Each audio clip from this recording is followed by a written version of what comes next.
So I think that we all know that ACA, the Affordable Care Act, made a lot of changes to the way that healthcare is delivered and paid for.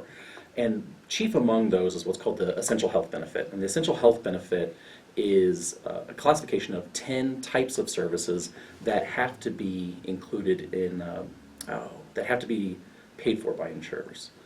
And one of those 10 types is prevention, and included under there is tobacco cessation. The United States Preventative Services Task Force grades preventative services on a 4-point scale, A, B, C, or D. And all of those that receive an A or a B have to be covered.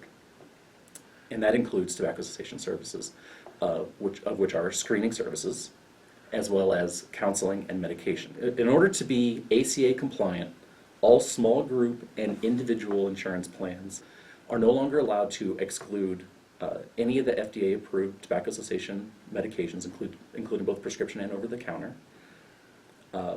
Tobacco cessation services are provided to all Medicaid clients, and insurers are allowed to charge up to 1.5 times higher premiums for those clients that continue to smoke. Patients should be able to receive up to 4 counseling services of 10 minutes or more, and all FDA-approved tobacco cessation services, including the 5 nicotine replacement therapies and the 2 prescription medications, should be available for up to a 90-day regimen.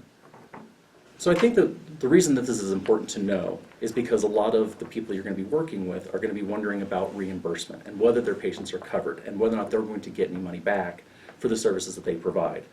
And at this point, as long as they're following the letter of the law, these services should all be covered, which is both an assurance to the system that's providing these services as well as to the patient who won't be paying out of pocket.